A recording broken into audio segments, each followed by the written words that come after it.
Gloria a Dios. Bendiciones, hermanos, a todos. ¿Cómo están? ¿Cuántos están alegres, bendecidos, contentos? Amén. Qué bueno verle esta tarde a ustedes en este lugar. Me alegra ver un buen grupo de personas que han decidido hoy venir a gozarse con el Señor. Amén. Qué bueno. Bendiciones a todos. Bienvenidos a la casa del Señor. Esta tarde quiero compartir con ustedes la palabra del Señor en el libro de Marcos. Así que le voy a invitar para que busque la Biblia, busque la palabra, y vamos a estar meditando en este pequeño pasaje que la Biblia le ha llamado el joven rico. Marcos capítulo 10, versículo 17.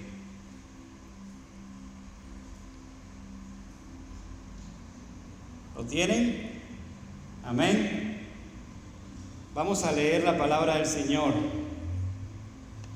Dice así: al salir él, está hablando de Jesús, para seguir su camino, vino uno corriendo e hincando la rodilla delante de él, le preguntó: Maestro bueno, ¿qué haré para heredar la vida eterna? Jesús le dijo: ¿por qué me llamas bueno? Ninguno hay bueno, sino solo uno, Dios. Los mandamientos, ¿sabes? No adulteres, no mates, no hurtes, no digas falso testimonio, no defraudes, honra a tu padre y a tu madre.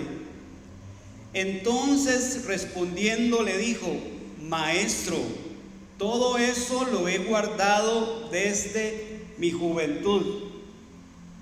Entonces Jesús, mirándole, le amó y le dijo: una cosa te falta. Anda, vende todo lo que tienes y dalo a los pobres, y tendrás tesoro en el cielo. Y ven, sígueme, tomando tu cruz. Pero él, afligido por esta palabra, se fue triste, porque tenía muchas posesiones. Padre, esta tarde te damos gracias por tu palabra. Te pedimos, Señor, que la bendigas. Te pedimos que esta palabra, Señor, sea en nuestros corazones. Prepáranos, Señor, para recibirla. Prepáranos, Señor, para creer en ella, para entenderla, para recibirla con gozo, Señor. En el nombre de Jesús. Amén y amén. Bueno, como ustedes saben, esta es la historia del hombre o del joven rico, ¿verdad? El joven rico. Vamos a considerar hoy, primero, ver un poquito quién era este hombre. ¿Quién era el joven rico? Bueno, lo primero que tenemos en la Biblia es que era joven, ¿verdad? Ahí fácilmente nos damos cuenta que era joven. Dice, un joven que se acercó a Jesús. Y también lo segundo que sabemos de este hombre es que era un hombre rico, adinerado, tenía muchas posesiones. En Lucas 18 también habla de este hombre como un hombre principal, lo que quiere decir que pertenecía a una familia noble y distinguida. O sea, era joven, era rico, era un hombre importante que pertenecía a una familia noble y distinguida. En Marcos vemos que llevaba una vida moral ejemplar. Una vida ejemplar. Quizás podemos deducir también que era un hombre simpático y agradable, ya que el Señor dice que mirándole, le amó. De alguna manera podríamos decir que tenía cierto carisma, ¿verdad? A primera vista Podríamos decir que era un hombre que prometía, ¿verdad? Era un joven prometedor.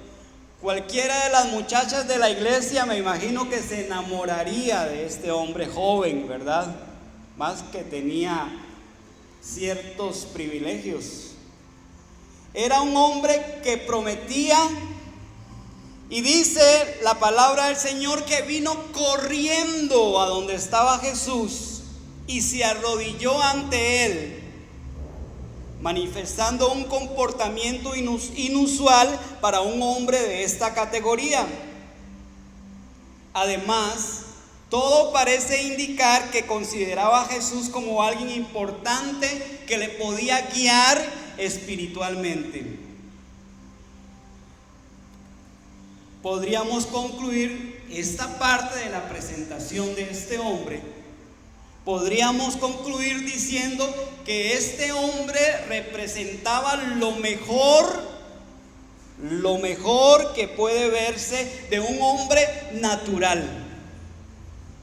Lo mejor que puede verse de un hombre natural. Era joven, era rico, era de una familia importante y tenía cierta posición. Se acercó a Jesús corriendo, dice que se acercó a Jesús corriendo, se arrodilló delante de él y le hizo una pregunta. Le dijo: Maestro bueno, ¿qué haré para heredar la vida eterna? ¿Alguna vez usted se ha hecho esa pregunta? ¿Alguna vez usted ha meditado, ha pensado, le ha pasado por su cabeza esa pregunta? ¿Qué haré para heredar la vida eterna? Usted sabe que hay mucha gente haciéndose esta pregunta, esta interrogante. Esto que tiene a mucha gente meditando en algo que va a suceder después de la muerte. Porque después de la muerte hay vida y es eterna. Entonces este hombre se acerca a Jesús y le hace esta interrogante, esta pregunta importantísima: ¿qué haré para heredar la vida eterna? Había un anhelo en este hombre, un anhelo en este joven. Sin embargo, a pesar de que tenía tantas buenas cualidades, el joven comprendía que le faltaba algo. A veces lo podemos tener todo en esta vida, ¿verdad? A veces podemos tener riquezas, podemos tener una buena posición, pero falta algo en la vida del hombre, falta algo en la vida del ser humano. En el corazón seguía habiendo un vacío que no podía ser llenado con ninguna de las cosas que había alcanzado en su vida. Había una necesidad en este joven que no había podido llenar. No lo había podido llenar con la riqueza. No lo había podido llenar con las posesiones. ¿Qué le faltaba? Lo que le faltaba era la salvación.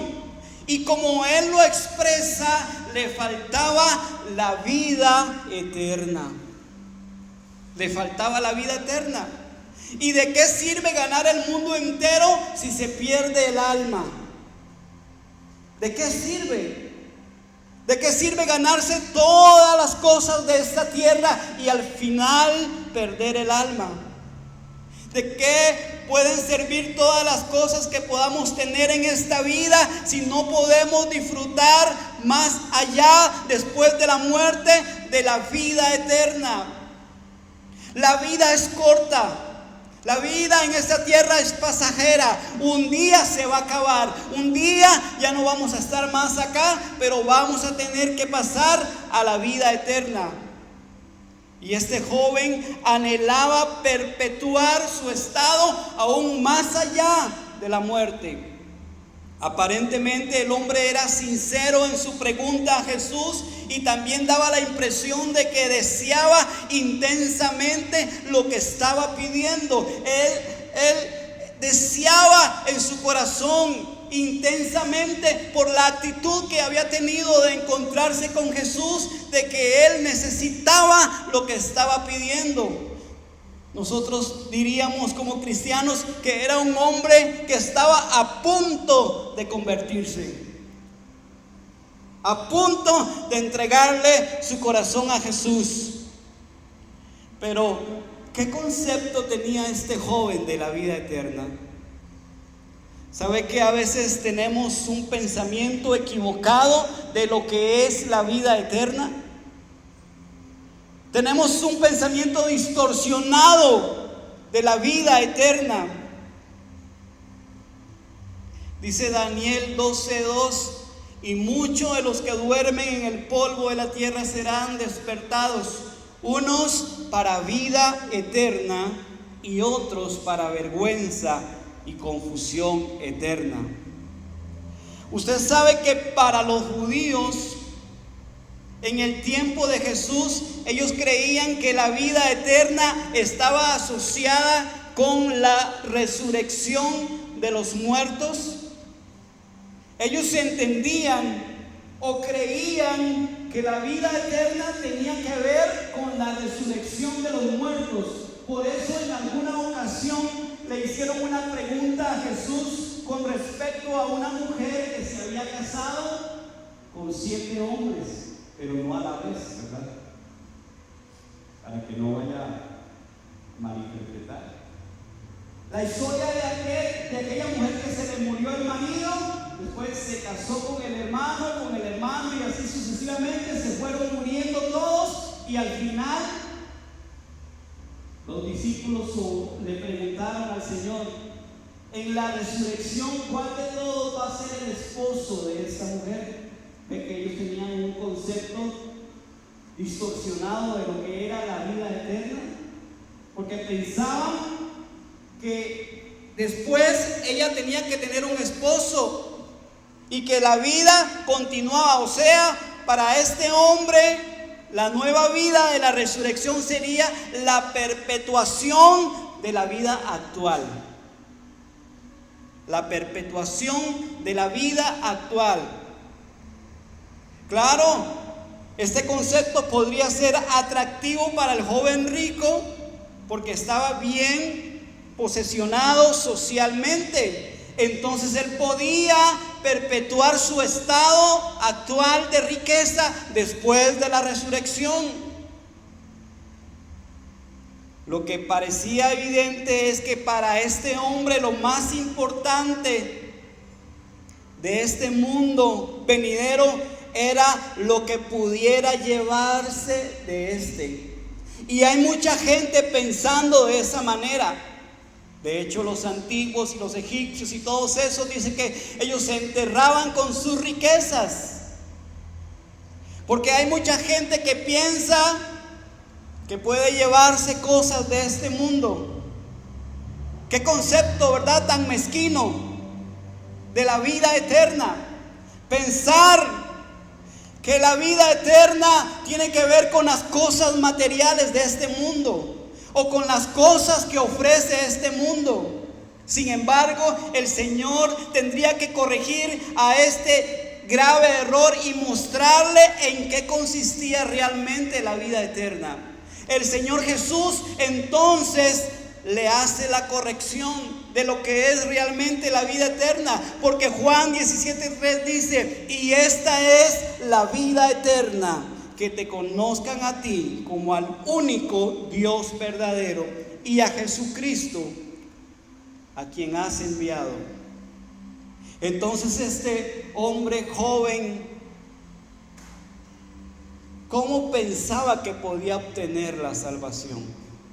¿Cómo él estaba pensando que podía obtener la vida eterna?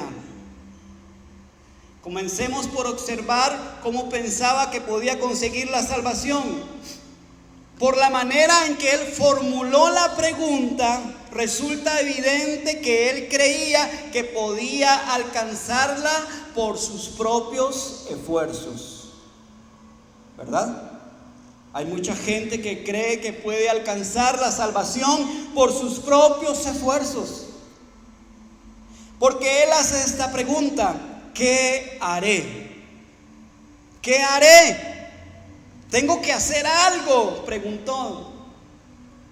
Tal vez pensaba que tenía que hacer un último esfuerzo, alguna obra especial que le diera el empujón final para entrar en el reino de los cielos. ¿Qué haré?, preguntó. Él no tenía seguridad de la vida eterna. Él no tenía la seguridad de la vida eterna, por eso él corre a donde Jesús y le hace la pregunta: ¿qué haré para tener la vida eterna? No se sentía seguro de haberlo logrado, pero él pensaba que él tenía que hacer algo para alcanzar esa vida eterna. Hay mucha gente pensando de esta manera. Lo cierto es que él pidió al Señor información para heredar la vida eterna. Esto porque no tenía certeza de que fuera a disfrutarla después de su muerte. ¿Usted tiene certeza de que usted va a disfrutar de la vida eterna después de su muerte? Si usted tuviera que partir hoy a la presencia del Señor, ¿está seguro de su vida eterna?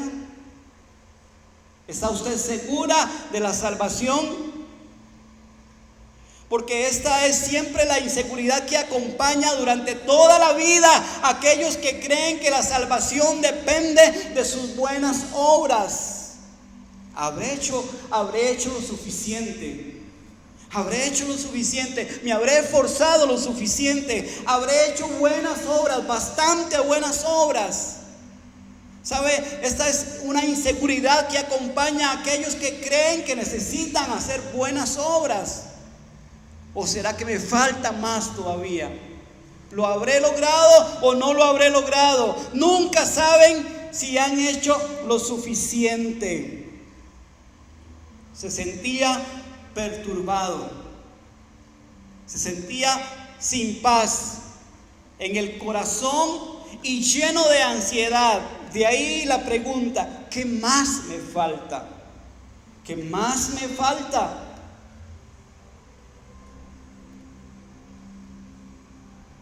Y sin embargo Jesús empieza a tratarlo. Y empieza Jesús primero diciéndole: ¿por qué me llamas bueno? No hay bueno sino solo uno. Le dice: Dios. Solo Dios es bueno. Lo primero que hace Jesús es aclararle quién es bueno. Y él tampoco entendía quién era Jesús. Este joven rico no entendía quién era Jesús. El joven se había dirigido a Jesús llamándole maestro bueno. Y tal vez esperaba que el Señor se sintiera honrado por esta forma de tratarle. Pero el hecho es que no fue así. ¿Por qué? ¿Por qué no fue así? Fundamentalmente, no porque Jesús no fuera bueno o no porque Jesús no fuera maestro, sino porque el joven no estaba entendiendo lo que estaba diciendo realmente. Por eso Jesús le aclara. Jesús lo ubica. El Señor empezó por analizar la forma de lo que el joven, del término que estaba usando este joven. Bueno, para ello hizo la siguiente afirmación diciéndole: ninguno hay bueno, solo uno, Dios. De aquí se desprenden algunas conclusiones fundamentales para que este joven pudiera entender. Y la primera es la deducción lógica, es que el joven no era bueno, ¿verdad? Empezamos por ahí. Una conclusión lógica es que el joven no era bueno. Porque Jesús le está diciendo, solo hay uno bueno, no hay nadie más. Esa es la primera conclusión. Por más que se esforzara, por más que hubiera guardado los mandamientos, por más que hubiera hecho, por más obras que hubiera hecho, él no iba a ser bueno, porque solo había uno bueno. Y ahora queda la otra cuestión, quizás la más importante. Y le pregunto a usted yo esta tarde, ¿era Jesús bueno? ¿Era Jesús bueno?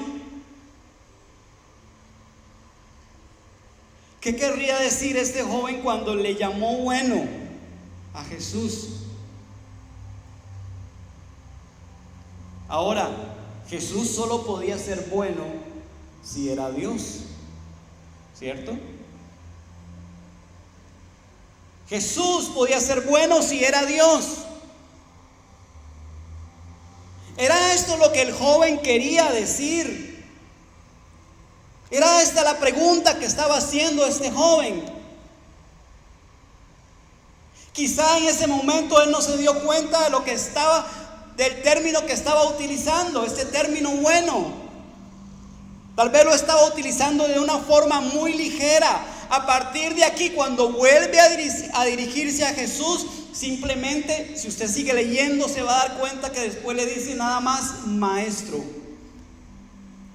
Ya después no le dice bueno. De este modo deducimos que había usado el término bueno con el propósito de hacer un cumplido a Jesús, pero no porque pensara que realmente él era Dios encarnado, sino por un cumplido. Usted sabe que el error de este joven es muy común en nuestros días. Muchas personas ven a Jesús como alguien distinguido, como alguien bueno, y piensan que por esa razón el Señor se siente satisfecho y halagado, pero esto no es así. Mientras no reconozcamos lo que Él es, le vamos a estar menospreciando. Mientras no reconozcamos a Jesús como nuestro Salvador, sencillamente vamos a creer que le estamos halagando. Ahora, ¿cuál era el concepto que este joven tenía de sí mismo? Él tenía un concepto de sí mismo. Él creía que podía ganar la vida eterna haciendo algo más. Él pensaba que de alguna manera, si hacía algo más, él podía ganarse la vida eterna. Y en el fondo él creía que él era bueno y pensaba que estaba a la altura de lo que Dios demanda del hombre. Por eso el Señor tuvo que recurrir a la ley para que la ley fuera la que lo midiera, ¿verdad? Para que la ley fuera el espejo, para que él se pudiera mirar y ver su pecado. Y le dijo, los mandamientos sabes. Los mandamientos sabes. El Señor citó varios mandamientos que trataban principalmente de nuestras relaciones con nuestros semejantes. Era lógico, si no amaba a su prójimo, a quien veía, indudablemente tampoco amaría a Dios, a quien no veía. Rápidamente el joven expresó cómo se veía a sí mismo. Maestro, todo lo he guardado desde mi juventud. Maestro, yo he cumplido con los mandamientos. Entonces él tenía un concepto de sí mismo como bueno. Pero en verdad, ¿ustedes creen que en verdad él había guardado los mandamientos? Si él hubiera guardado los mandamientos, también hubiéramos tenido que admitir que también era bueno. Y el Señor le había dejado claro que solo había uno bueno, que es Dios. Entonces, ¿cuánto le faltaba a este joven para tener la vida eterna? ¿Cuánto le faltaba? Después de toda la conversación con Jesús, finalmente el Señor contestó la pregunta del joven diciéndole lo que le faltaba para heredar la vida eterna. Él se acerca a Jesús, hace la pregunta, pero Jesús lo va confrontando, le va diciendo, lo confronta con los mandamientos, pero al final Jesús le da la respuesta y le dice: estás a un 99% de entrar al cielo. Estás a un 95% de entrar al cielo. Una cosa te falta. Vende todo lo que tiene y dalo a los pobres. Si usted tuviera que medirse hoy, ¿cómo estaría usted para entrar al cielo? Si usted se acerca a Jesús, ¿cuál cree que sería la respuesta que Jesús le va a dar a usted? Sería que le dice: solo una cosa te falta para entrar a la vida eterna.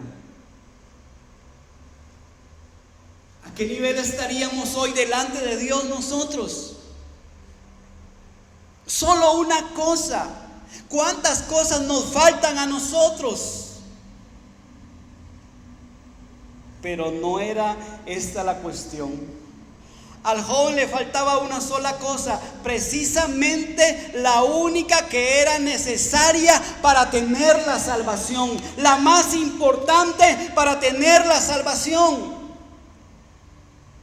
En Hechos 16, cuando le hicieron la pregunta a los discípulos, les dijeron: señores, ¿qué debo hacer para ser salvo? Y ellos le dijeron: cree en el Señor Jesucristo y serás salvo. Creer en Jesús nos da la salvación, nos da la entrada a la vida eterna. ¿Cree usted en Jesús? ¿Cree usted en Jesús? Solo una cosa es necesaria para entrar al reino de los cielos. Cree en Jesucristo y serás salvo, tú y tu casa. El momento de la verdad. El Señor lo estaba llevando a una encrucijada, lo estaba llevando contra la pared. ¿Creería él y obedecería? ¿Usted qué dice? ¿Usted cree que él va a obedecer lo que Jesús le está diciendo? Por supuesto, se trataba de creer en Cristo como Dios. ¿Por qué?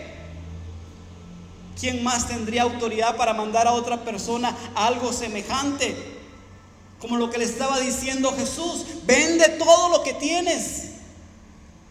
Vende todo lo que tienes y dáselo a los pobres. Y también había llegado el momento cuando tendría la oportunidad de demostrar cuánto amaba realmente a su prójimo. Él decía que había guardado los mandamientos.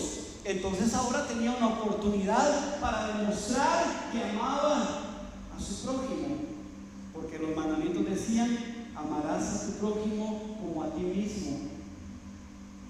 Entonces esta es una gran oportunidad para demostrarlo.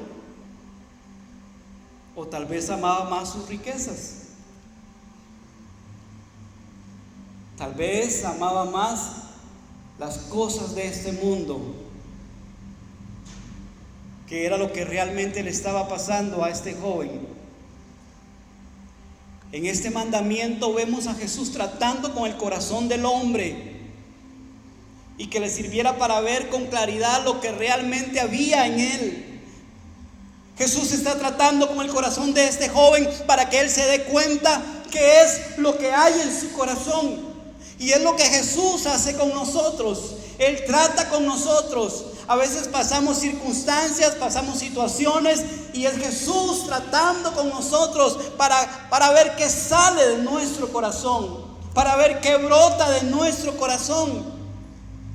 Porque Jesús siempre trabajó con las intenciones del corazón. Porque del corazón es donde salen las malas cosas. Porque es de adentro del corazón de donde salen los malos pensamientos, los hurtos, los robos, los adulterios, todas las cosas que dice la palabra de Dios. ¿Ustedes creen que este joven rico se hubiera salvado si hubiera vendido todas sus posesiones? ¿Ustedes creen que se hubiera salvado? Porque Jesús le está diciendo: vende todo lo que tienes y dalo a los pobres. ¿Se hubiera salvado, sí o no? ¿Qué piensa usted? ¿Qué cree usted? Notemos sí que el Señor Jesús no le dijo en ningún momento que si vendía todas las posesiones sería salvo. Jesús no le está diciendo eso. Esto era solamente una parte de lo que Jesús le mandó, porque no olvidemos lo que le dijo a continuación: vende todo lo que tienes y dalo a los pobres. Y después le dijo: ven y sígueme. ¿Qué más le dijo? Toma tu cruz.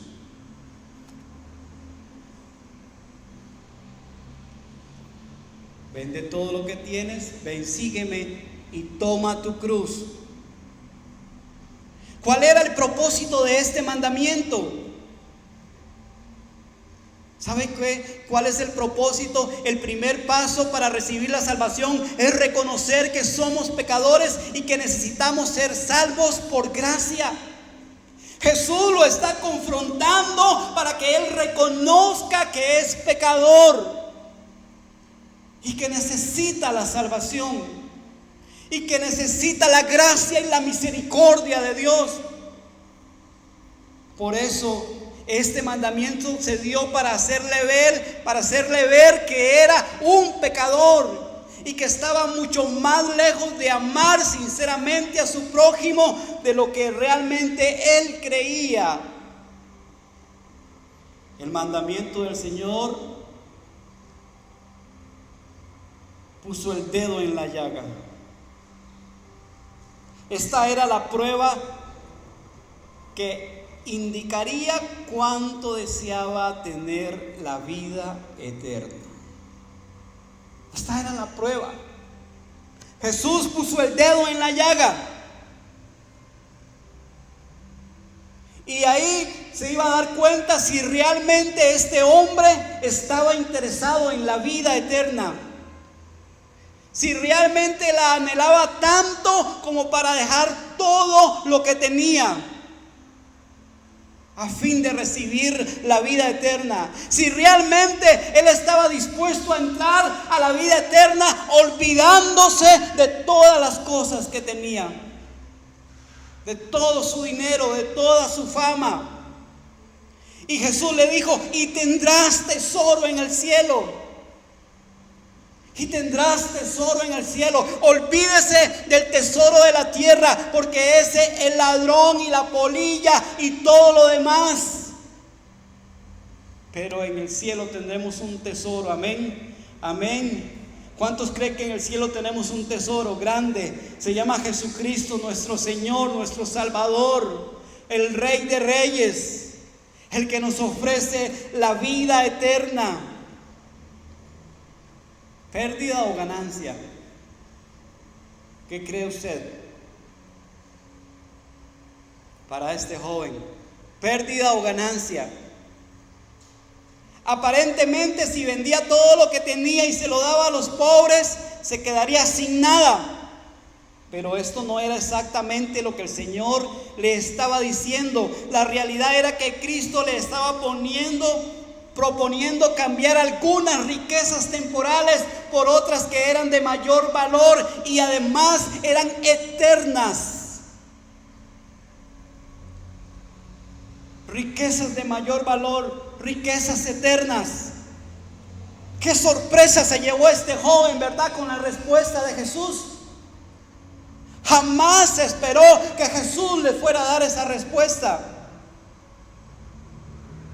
Seguramente cuando se acercó a Jesús, al principio el joven estaba esperando el consejo de un maestro, tal vez de alguien que le dijera o que le diera su aprobación, diciéndole que estaba en el camino correcto. y que no se debía preocupar en exceso. Pero lejos de recibir un consejo, lo que Jesús le dio fue un mandato. Le dijo: toma tu cruz. Jesús le está dando un mandato a este joven. El joven había planeado su salvación pensando en añadir cosas, pensando en añadir buenas obras y méritos a su vida, pero el Señor le indicó lo que tenía que hacer, y lo que tenía que hacer era más bien quitar cosas, no añadir cosas. Era quitar. Por el momento le había mostrado que sus posesiones materiales eran un obstáculo para que pudiera recibir la vida eterna, y que por lo tanto debía deshacerse de ellas. Le está enseñando a este joven rico que todo lo que tiene le está sirviendo de obstáculo para entrar al reino de los cielos. Y le está dando un mandamiento. Le dice: toma tu cruz y sígueme. Ahora, ¿qué significa el hecho de tomar la cruz? Tomar la cruz tendría que ver con identificarse con Jesús, con la cruz de Cristo. No se puede ser seguidor de Cristo y avergonzarse de su cruz. Hay mucha gente que se avergüenza de la cruz de Cristo. Jesús le dijo a la gente, Jesús le dijo a sus discípulos: si alguno quiere venir en pos de mí, niéguese a sí mismo, tome su cruz y sígame. Lo que pasa es que mucha gente han tomado la cruz, pero de repente como que se les hace muy pesada, ¿verdad? Se les hace muy pesada y de momento la tiran por allá y se olvidan de que llevaban la cruz. Y como decíamos, o como decimos nosotros, hay gente que se baja de la cruz. Tome su cruz y sígame. Usted lleva la cruz a cuestas.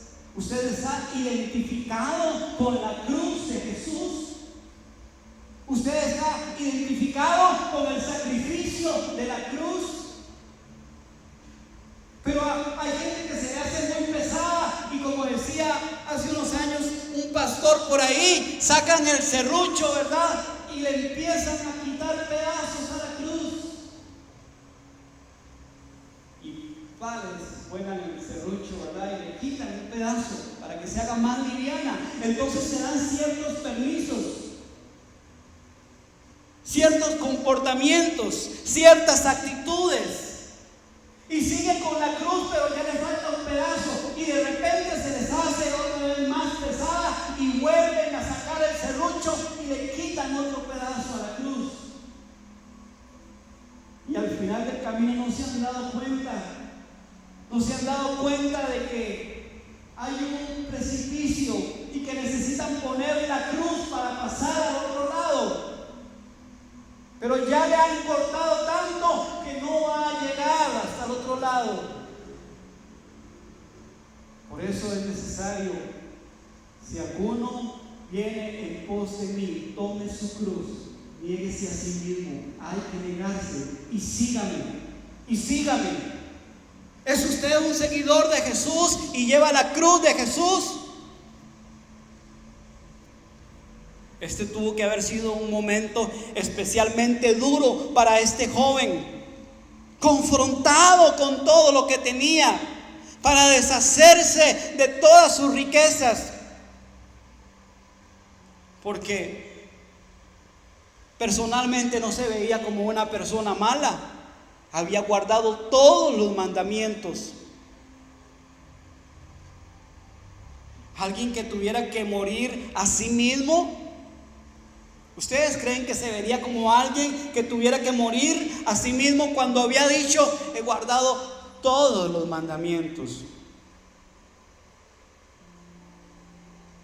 Y por otro lado, el concepto que tenía de Jesús no era tan elevado como para obedecerle en algo que solo Dios podía mandarle. Ahora, ¿qué haría? ¿Qué haría este joven? ¿Cuál sería la decisión que iba a tomar?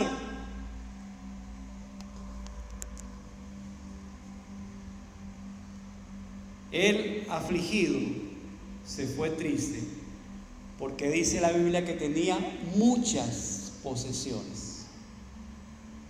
Había llegado lleno de entusiasmo, había llegado corriendo, probablemente con el corazón agitado, se había arrodillado delante de Jesús, se había postrado lleno de emoción, de entusiasmo. Y ahora dice la Biblia que se fue triste. Se fue triste. ¿Qué había pasado? ¿Sabe? Hay que tomar decisiones, hay que elegir. No se pueden tener las dos cosas. No se puede servir a dos señores. Seguir a Jesús es incompatible con tener otros dioses, otros ídolos. Cristo exige lealtad absoluta. No se puede servir a dos señores, porque se aborrecerá al uno y amará al otro, o estimará al uno y amará al otro. No podéis servir a Dios y a las riquezas. No se puede tener un pie en el mundo y un pie en la iglesia. No se puede vivir a medias. O somos o no somos. Una triste decisión, ¿verdad? Una triste decisión para este joven. Tomar la decisión de irse, de apartarse, de alejarse. La semilla de la palabra había caído en su corazón, pero el engaño de las riquezas la habían ahogado. Desgraciadamente su decisión fue la misma de millones de personas en nuestros tiempos, en nuestros días. Hay mucha gente tomando la decisión de apartarse, de darle la espalda a Jesús. Sin embargo, Jesús es nuestro ejemplo de vida. Con su comportamiento, el joven había demostrado que no estaba dispuesto a dejar sus posesiones para seguir a Cristo, aunque éste le prometiera riquezas celestiales. No estaba dispuesto a cambiar las riquezas de esta tierra por las riquezas celestiales que el Señor le estaba ofreciendo.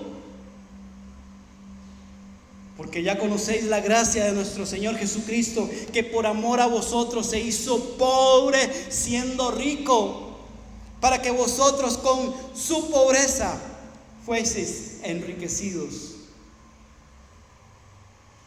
¿Entre qué cosas tienes que elegir hoy? ¿Entre qué cosas tenía que elegir este joven? ¿Por qué él tenía que elegir? ¿Qué decisión tenía que tomar? Tienes que tomar una decisión hoy. Tienes que tomar una decisión. O seguir a Jesús, tomar su cruz y seguir adelante, o renunciar a lo que Cristo te está ofreciendo, o cambiar las cosas de este mundo. Porque Jesús te ofrece cosas celestiales y espirituales.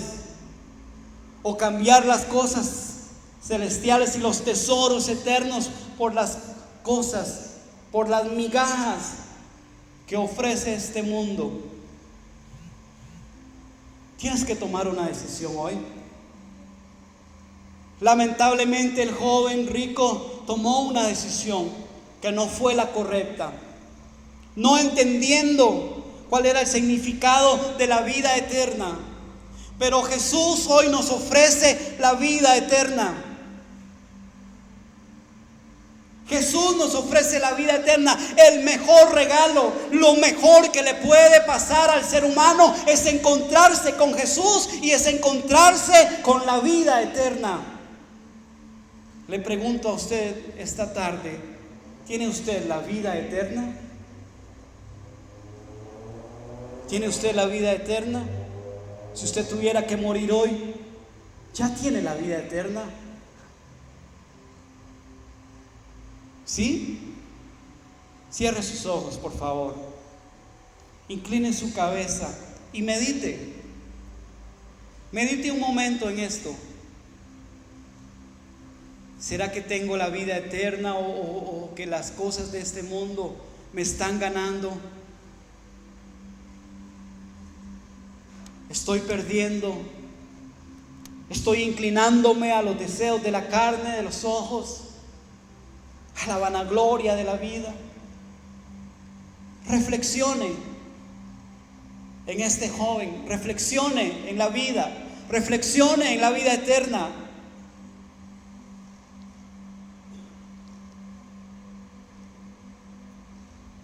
Y ahí donde se encuentra, dígale: Señor, quiero reconciliarme contigo esta tarde. Si he fallado, que creo que he fallado, Señor, perdóname. Limpia mi corazón. Ayúdame a serte fiel. Ayúdame, Señor, a alcanzar cada día la vida eterna. Porque sé que un día, Señor, me presentaré delante de ti, Señor. Y ahí no habrán excusas. Ahí estaremos tú y yo, Señor, frente a frente. Y te doy gracias porque un día moriste por mí en la cruz del Calvario, Señor. Me has rescatado y me has dado el mejor regalo, la vida eterna, Señor. Muchas gracias, Padre. Señor, en el nombre de Jesús, te pido que bendigas, Señor, esta congregación. Bendice a los hermanos. Bendice a la iglesia Renacer, Señor. Bendice a nuestros pastores, Señor. Bendice a los líderes. Te damos gracias, Señor, porque tú estás en este lugar. Si hay alguien enfermo, Señor, sánale. Si hay alguien con alguna situación difícil, ayúdale. Trae fuerzas al que ya no tiene ninguna, Señor. Y bendice, Señor, a cada uno en esta noche. En el nombre de Jesús. Amén y amén. Aleluya. Qué bueno Dios, ¿verdad? Qué bueno Jesús por el regalo de la vida eterna. Bueno, hermanos, de esta manera vamos a terminar. Yo le voy a invitar para que usted se ponga de pie. Si usted trajo su ofrenda y su diezmo, también le voy a invitar para que pase. Y en la manera que usted va pasando, vamos terminando también. Que el Señor les bendiga, que el Señor les guarde y que tengan una excelente noche. Bendiciones, hermanos.